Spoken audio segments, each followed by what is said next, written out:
Hey YouTube, it's Matt with Olympus Reptiles, and today, well, if this footage sees the light of day, if you're watching this intro, then this video went well. If you're not watching it, then you don't even know I'm saying this, and this will just be lost to the world of digital crap that we all keep on our memory cards, cell phones, and computers, right? But we are going to attempt to feed on camera what's widely considered one of the most beautiful, or not one of the most beautiful species of viper on the planet, and that is a true rhino viper. I'm really excited about this. We've had this little guy a few times, and we've been able to feed him. We've been able to watch him feed. Well, last time I fed him, he actually fed off of a tong for me. So we will be doing a live feeding, if that makes you squeamish, back on out. But we are going to be attempting to do a live feeding off of a tong. Some will say, why off of a tong? I want to be able to have that kind of relationship, that a little bit of closeness with this snake, and then eventually I can go to a pre-killed if I want or if I need to. So getting him to feed on the tong is kind of intermediary. Does that mean we'll go to that? Probably not. We'll probably always do live. But it also just ensures that I know he's eating. It ensures his comfort level. Ensures a little comfort level with me. Well, I'm not of the mind that these guys can bond. You know, it's the closest thing to bonding I'm going to get. And I can bond. The snake's not going to bond with me, but I can bond with the snake, right? So that's what I'm going to do. I also think this one might be getting close to starting a shed cycle, which would make me very, very happy. So this is our little rhino viper.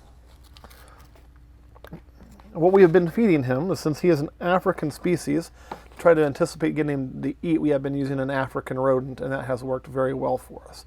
So this is a little fuzzy African soft fur, which we'll just kind of bring in here and kind of dance it along.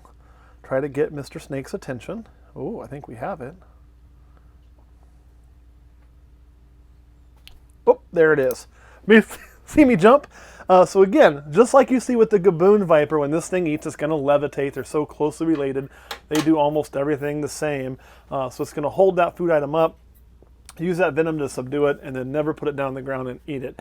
So this thing is doing wonderful for us. There's 2 milestones I'm still waiting on. One will be a poop. They do take a long time to poop. They kind of hold it up, similar to a gaboon viper again. We've had a few little poops. We've had some nice urates that were a good color, so I'm not concerned about that. But I do want to see a nice big poop, and then I also want to see a shed. Once we hit those 2 markers, then I'll have 0 concerns or worries about this snake. We don't usually get to take these full. We might just go ahead and let this one swallow. It doesn't usually take too long. And again, that's not a huge meal. We're not trying to overstuff this thing. I want it eating consistently more than I want it eating large right now. You know, I want to get everything processing really well, have the snake do good. This is one of my favorite display animals. It's one of those dream animals. When I first started dreaming about having snakes as a kid and fell in love with the gaboon viper, I didn't even know this thing existed. And once I learned about them, it instantaneously became a top species for me to have one day, along with the gaboon. And we can crossbreed these to make gabinos. So as you can see, the little African soft fur is no longer doing anything.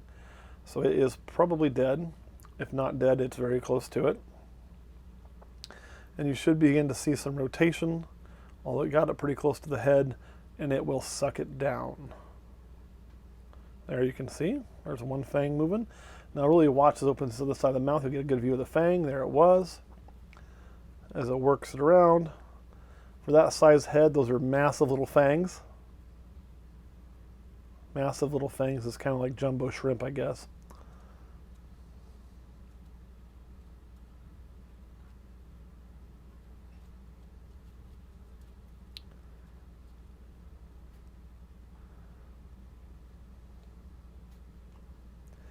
This is so different from other snakes. That's what I love about Bitis is, you know, most snakes drop that prey item and then work around and find the head and then begin to eat if they don't already have it by the head. These guys work it in their mouth to get that animal into position, to get that food item into the proper position. I don't know of any other species that do that other than the Bitis species. I'm sure there may be some out there. I mean, I'm far from an expert on every viper in the world, but it is a behavior I find rather fascinating. And there you can see it's just using those fangs to kind of move that along.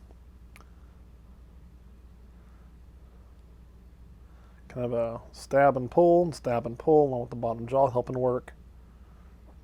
And it's going to make short work of this African soft fur. That is also the biggest meal I think we fed this guy.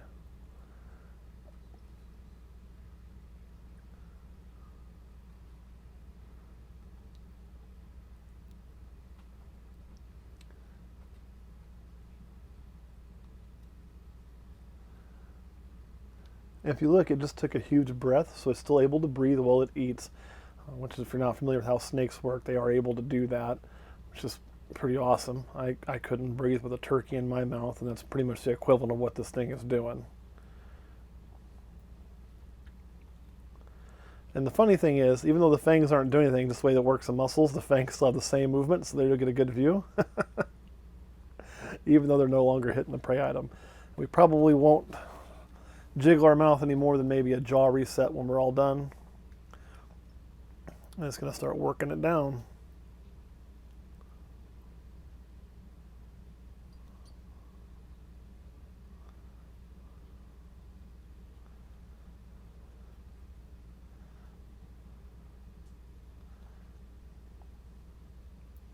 It's already looking like, can I have another? No, one a day. Actually, one a week, not even one a day. All right, so Kurt, we just got to witness this full-fledged for the first time, I think, ever. I got to see it take off the tongue, but I let it eat in privacy last time, and you didn't get to see that. So we got to do that together. Any questions or any thoughts on what you just witnessed? So when they bite the prey item and hold on to it, do they continuously put in venom, or they just put it in the beginning? So I think they could probably do whatever they want, but they're probably just going to put it in at the beginning. Again, they're not going to want to use all the venom store on every single prey item. It's a lot of energy to rebuild that.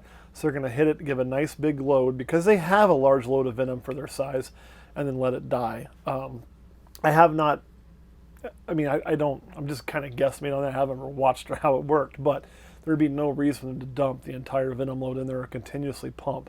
Now, if they've got it held and they don't think they have enough, could they go a little more? Yeah, they can just flex a muscle and push a little more in, no doubt. But they're not going to just continually pump constantly in there. They would run out first. Little muscles working in that thing. And so and I don't foresee them really doing that. But any other questions? No. All right, guys, you got to see a rhino viper eat a live rodent. And I don't know how many people get to see that on video or in person. I'm blessed to see it in person. And we'll share more of the snake as it grows for sure, because again, the colors are going to brighten, the horns and the nose are going to develop, and if everything goes well with the snake, we're going to have quite the show animal on our hands, and I can't wait to share it with you. All right, guys, thanks for watching. I'll catch you next time.